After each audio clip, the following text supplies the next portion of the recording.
Tekrardan merhaba, bir yayınla yine birlikteyiz. Ümit ederim hepiniz iyisinizdir. Hepinizi saygıyla, sevgiyle selamlıyorum. İspanya sınırında yaklaşık 12 gün önce yaşanan kaos göçmenler konusundaki korkuları arttırdı.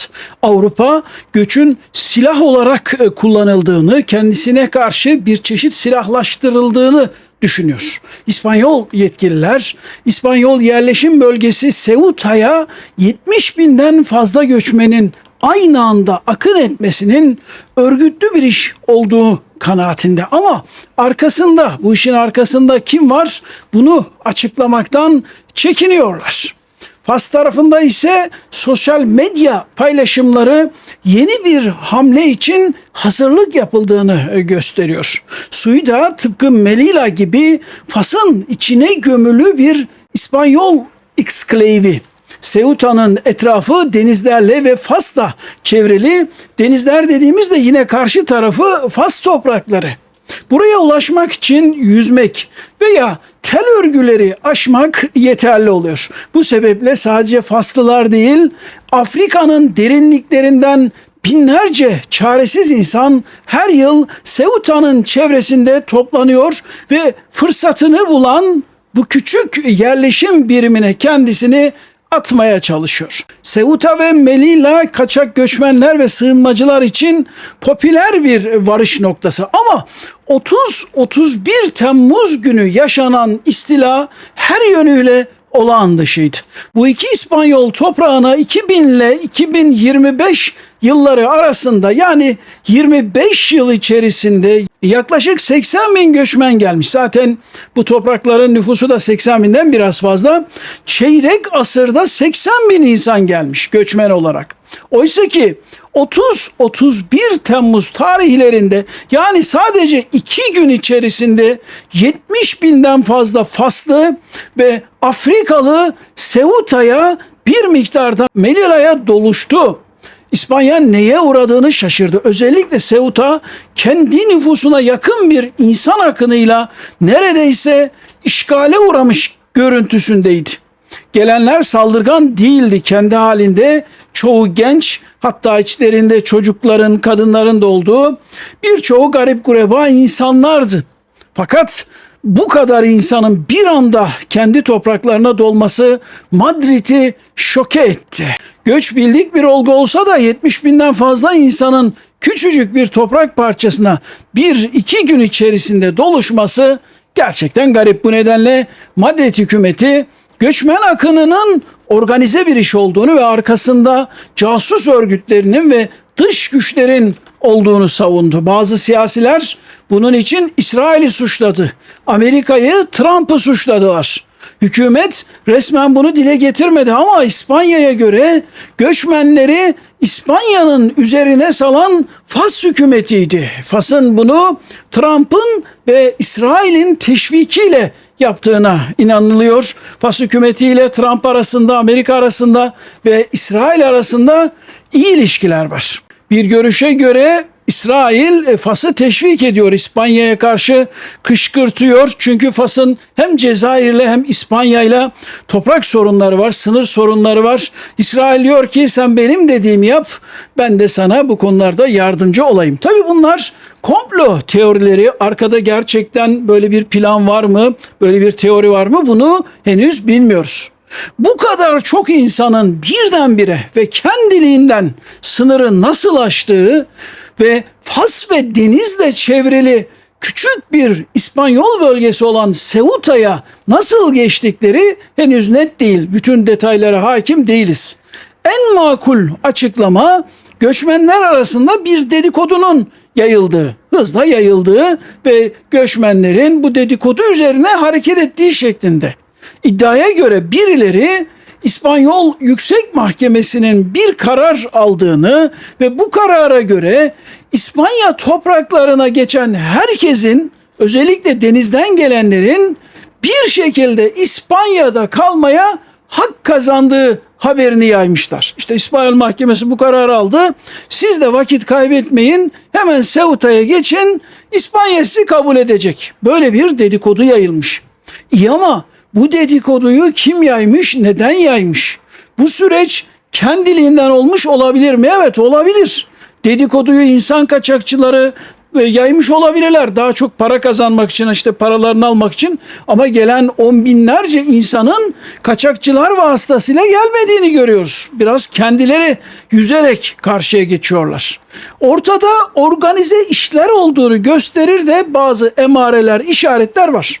Örneğin kimi göçmenler kendilerine 30 Temmuz günü İspanya sınırında çok az güvenlik görevlisi olacak, bundan yararlanın diye mesaj geldiğini söylüyorlar. Birileri üşenmemiş, mesaj atmış. 30 Temmuz'u kaçırma ey vatandaş, geç sınırdan İspanyol vatandaşı ol gibi teşvik edici mesajlar göndermişler.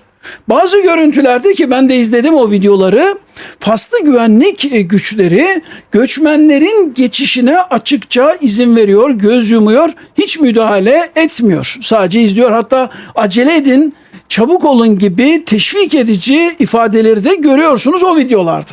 Mülakat yapılan bazı göçmenler ise Faslı güvenlik güçlerinin kendilerini denize yönlendirdiğini, karadan geçmeyin, eğer karadan geçerseniz sizi durdururuz, ama denizden geçerseniz size engel olmayız dediklerini öne sürüyorlar. İspanyol soluna göre Madrid, İsrail karşıtı ve göçmenlerden yana politikaları nedeniyle cezalandırılıyor. İspanya Başbakanı Pedro Sánchez, İsrail'in Gazze'deki savaşının en sert eleştirmenlerinden biri. Sánchez, İsrail'i Gazze'de soykırım yapmakla suçladı. İspanya ayrıca Amerika'nın İran'a karşı İspanya'daki askeri üsleri kullanmasına da izin vermedi. Aynı iddiaya göre Trump, sevmediği Madrid hükümetini devirmek için göçmenleri bir kaldıraç gibi kullanıyor, bir kart gibi kullanıyor. Trump, Sanchez ve İspanya hakkında biliyorsunuz son birkaç aydır çok ağır bir dil kullanıyor, hakaret ediyor İspanyollara ve İspanya hükümetine. Ceuta olayından hemen sonra da Trump dedi ki, bakın dedi İspanya'nın haline. Ne hale düştüler? İşgal ediliyorlar. Eğer dedi Amerika'da siz de bizi seçmezseniz, demokratları seçerseniz Amerika İspanya'nın haline düşer. İspanyol hükümeti bu işin arkasında dış güçlerin olduğundan emin. Başta Fas, İsrail ve Amerika olmak üzere. Görünen o ki Avrupa Birliği yöneticileri de kaçak göçün Avrupa'yı bir şeylere zorlamak için silahlaştırıldığı kanaatinde. Bu arada kriz, yani göçmenler üzerinden saldırı henüz bitmemiş de olabilir. Şu sıralar sosyal medyada dolaşan gizemli paylaşımlar insanları 15 Ağustos'ta yeni bir geçişe çağırıyorlar. Yani Fas'ta böyle mesajlar atılıyor. Deniyor ki 15 Ağustos günü mutlaka bu fırsatı kullanın, sınırı geçin, Ceuta'ya kendinizi atın. Bazı uzmanlar ise tehlikenin bundan sonra daha güçlü ve daha diri bir şekilde süreceği kanaatinde. Ceuta'ya insan akını sosyal medyanın tetiklediği organik bir hareket olsa bile bu akın İspanya'nın ve Avrupa'nın zayıf karnını bir kez daha gösterdi ve göçmenler böyle bir olay karşısında İspanyol yetkililerin nasıl çaresiz kaldıklarını gördüler. 70 bin göçmen o olayda, yani 30 Temmuz 31 Temmuz hemen sonrasında eğer direnç gösterebilselerdi, Ceuta'da birkaç gün daha kalmayı başarsalardı İspanya onları sınır dışı edemezdi. Böyle düşünenler çok. 70 binini de sınır dışı edemezdi. Onlar hakkında işlem yapması gerekirdi.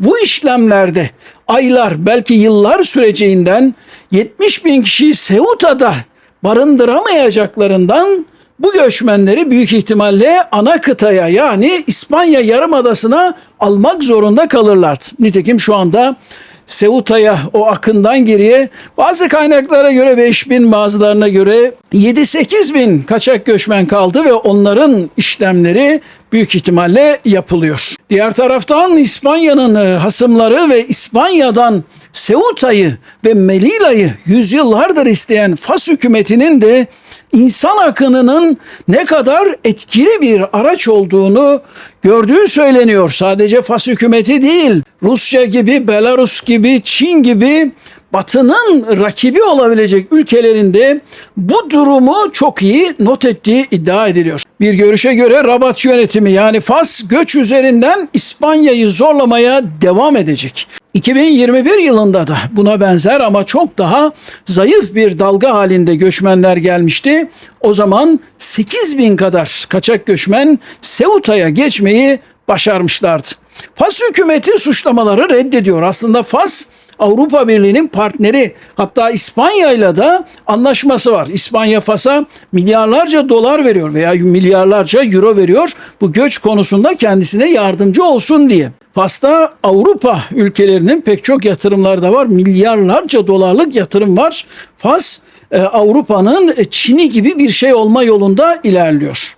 Fakat Fas aynı zamanda İspanya'dan Ceuta'yı ve Melilla'yı da istiyor. Buralar diyor benim toprağım. Zaten bu iki küçük toprak parçası Fas'ın içine gömülü vaziyette duran yerler. İspanya gibi durmuyor bunlar. Dönelim Ceuta krizine. Ceuta istilası Avrupa içindeki birliği de çatlattı. İtalyanlar ve İspanyollar bu yüzden birbirine girdi. Pek çok ülke İspanyol Başbakan Sanchez'i göçe karşı fazla yumuşak olmakla, fazla müsamahakar olmakla suçladı. Belçika Başbakanı Bart de Wever mesela dedi ki görünüşe göre açık bir kapı var. Neyi kastediyor? İspanya'yı kastediyor. Devam etti Belçika Başbakanı, bize baskı yapmak isteyen herkes göçü jeopolitik bir silah olarak kullanabiliyor. Böyle dedi Belçika'nın sağcı Başbakanı Wever. Ona göre Avrupa'nın sınırlarını kapatması gerekiyor. Aksi takdirde buradan çok büyük zarar görür Avrupa. Belçikalı muhafazakar siyasetçi Wever, bize baskı yapmak isteyen herkes bu silahı kullanabilir derken büyük ihtimalle Rusya'yı ve Belarus'u da kastediyor olabilir. İlerici bir koalisyon tarafından yönetilen İspanyol hükümetine en ağır salvolar ise aşırı sağcı ülkelerden geldi. Bilhassa İtalya. İşin suyunu çıkardı desek yeridir. İtalyan hükümeti Schengen'i hiçe sayarak İspanya bağlantılı uçuşlara ve diğer seyahatlere ağır sınır kontrolleri getirdi. Kontroller uzun kuyruklara neden olurken bu durum İspanyolları çıldırttı. İspanyollar Ceuta krizinde Avrupa tarafından yalnız bırakıldığını, sırtından bıçaklandığını iddia ediyor. İspanyol Başbakan Sanchez'e göre İtalya İspanya'ya akıl verebilecek en son ülke. Çünkü İtalya üzerinden Avrupa'ya kaçak göçmen girişi İspanya'nınkinden çok daha fazla. Madrid hükümeti İtalya'nın kontrollerini sözle engelleyemedi, onları ikna edemedi. Bunun üzerine İspanya'da İtalya'dan gelen seyahatlere, uçaklara, feribotlara kontroller getirdi. Böylece Avrupa Birliği'nin en önemli politikalarından biri olan Schengen darbe almış oldu, delinmiş oldu. Son Ceuta krizi İspanya ile diğer Avrupa Birliği ülkelerinin arasını açıyor. Ama mesele sadece Ceuta değil. İspanya'nın solcu başbakanı Sanchez, ülkede bir şekilde kalmış olan ama yasal statüye kavuşamamış olan yüz binlerce göçmene bu yıl af getirdi. Kaçak göçmenlerden bahsediyorum. İspanya'ya bir şekilde gelmişler. 5 yıldır 10 yıldır İspanya'da yaşıyorlar, çalışıyorlar ama yasal statüleri yok, kaçak durumundalar. İşte bunlara İspanyol hükümeti Bakanlar Kurulu kararıyla veya kraliyet kararnamesi de deniyor. Bu şekilde bir kanun gibi bir şey çıkararak af getirdi. Pedro Sanchez hükümetinin kaçak düzensiz göçmenlere af politikası veya resmi adıyla olağanüstü düzenleme İspanya'da zaten yaşayan göçmenlere belirli şartlarla oturum ve çalışma izni veriyor. Bir regülasyon. Bir süre sonra da tabii ki bu insanlar İspanya vatandaşlığına geçecekler. Politikanın amacı İspanya'da zaten yaşayan İspanyollarla iç içe geçmiş göçmenleri görünür kılmak ve onlara yasal çalışma imkanı vermek, kaçak olmaktan kurtarmak. Sonra vergi, sosyal güvenlik sistemine bunları katmak Kayıt dışı ekonomiyi bitirmek, idari dışlanmışlığı da azaltmak. İnsan hakları boyutu da var. Bunların çocukları var, okula gitmeleri gerekiyor, eşleri var, sağlık ihtiyaçları var. Bunları da bir düzene, bir regülasyona sokmak için bu affı ilan etti Madrid. Yasaya göre 1 Ocak 2026'dan önce İspanya'ya girmiş olanlar ve başvuru anında en az 5 ay kesintisiz olarak İspanya'da ikamet etmiş olanlar ve sabıka kaydı olmayanlar, herhangi bir suça karışmamış olanlar aftan yararlanma hakkına sahip olacaklar. Sahip oldular daha doğrusu. Düzenleme yürürlüğe girdi. Hatta başvurular yapıldı. Başvurular kapandı bile. Bu kişilere başlangıçta 1 yıllık yenilenebilir oturum izni verildi. Sadece İspanya'da geçerli denilerek bir çalışma izni, çocuklar için ise 5 yıllık oturma ve diğer izinler verildi. Hükümet yasadan 500 bin kişinin yararlanmasını umuyordu. En fazla yarım milyon insan yararlanır diye düşünüyordu ama 30 Haziran 2026 günü itibariyle başvuru sayısı 1 milyon 200 bini geçti. Temmuz 2026 itibariyle de yaklaşık 820 bin kişiye geçici oturum ve çalışma izinleri verildi. Bu sayının artması bekleniyor çünkü işlemler devam ediyor.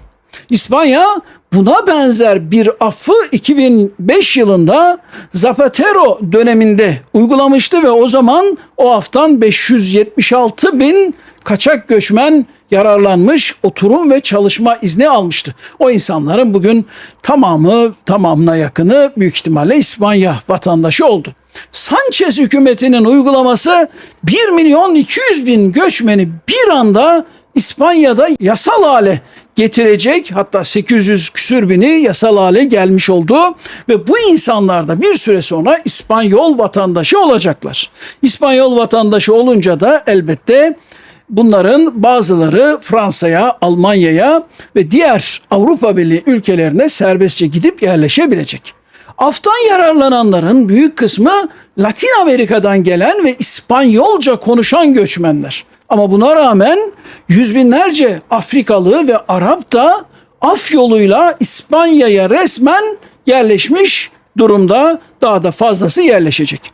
İspanyol Başbakan Sanchez göçmen affı için insani gerekçeleri dile getiriyor. Ama asıl argümanı göçün İspanya'nın yaşlanan nüfusunun uzun vadeli ekonomik sağlığı açısından hayati önem taşıyor olması. Yani Sanchez diyor ki biz bu göçe mecburuz. Eğer İspanya yeni göçler alamazsa ekonomisi çöker, büyüyemez, gelişemez. İşte bu tablo Avrupa sağını, aşırı sağını çıldırtıyor ve İspanya'nın Avrupa'nın zayıf karnı veya zayıf kapısı olduğunu iddia ediyorlar. İspanya topraklarının kaçak göçmenleri çeken bir yer haline dönüştüğünü savunuyorlar. İspanya'nın göçmen affını İtalya, Danimarka gibi ülkeler kınadı. Almanya çok sert bir şekilde eleştirdi. İsveç Başbakanı Ulf Kristersson ise göçmen affını çok kötü bir fikir olarak nitelendirdi ve kitlesel düzenlemenin Schengen serbest dolaşım bölgesinin bütünlüğünü tehdit ettiğini iddia etti. İsveçli sağcı siyasetçi Ulf Kristersson, İspanya'nın böyle yaparak Avrupa'nın diğer ülkelerinin yapmak istediklerini baltaladığını, o politikaların altına oyduğunu da savundu. 2015 yılında nüfusuna oranla neredeyse tüm Avrupa ülkelerinden daha fazla göçmen kabul eden İsveç, artan entegrasyon zorlukları ve giderek artan suç oranlarının da etkisiyle göçmenlere karşı son 10 yıl içerisinde demir yumruk politikası izleyen bir ülke. İsveç açık kapıdan demir yumruk, sıkı kapı politikasına geçen bir ülke ve son 10 yıl içerisinde İsveç'e net göçü neredeyse sıfıra düşürdü Stockholm hükümeti. İsveç'e net göç şu anda 40 yılın en düşük seviyesinde. İsveç aşırı sağı, ırkçısı, neonazisi, muhafazakarı, ılımlı muhafazakarı neyse artık bunlar hepsi bir araya geldiler. Bir koalisyon oluşturdular. Fakat İsveç'te göçmen düşmanlığı tehlikeli bir yere doğru gidiyor. İşin doğrusu böyle. İsveç demokratları bir şekilde zamanında İsveç'e gelmiş, yerleşmiş, oturum izni almış, hatta vatandaşlığa geçmiş göçmen kökenlileri bile sınır dışı etmekten bahsediyor. İsveç Başbakanı Kristersson'a göre İspanya gibi güney ülkelerinden Avrupa'ya giriş yapan ve güneyde oturum izinlerini alan göçmenler sonrasında kuzeye gidiyorlar ve kuzey ülkelerinde yaşamaya başlıyorlar. Bir zamanlar göçmenlere kucak açan ve insani değerlerin şampiyonluğunu yapan İsveç, Norveç, Danimarka ve Finlandiya'da şu günlerde göçmen karşıtı, milliyetçi, sağcı ve aşırı sağcı partiler seçimleri kazanıyor. Hükümetler göçmenlere karşı çok sert politikalar savunuyorlar. Ceuta'ya 70 bin civarında göçmen akını İspanya'nın olduğu kadar Avrupa Birliği'nin de dengesini bozmuş vaziyette. Kabus gibi yaşanan o 2 günde İspanya göçmenlere karşı sert davrandı. Sanchez o ılımlı politikasından, ılımlı duruşundan farklı bir duruş izledi. Göçmenler Ceuta'da aç kaldılar, susuz kaldılar.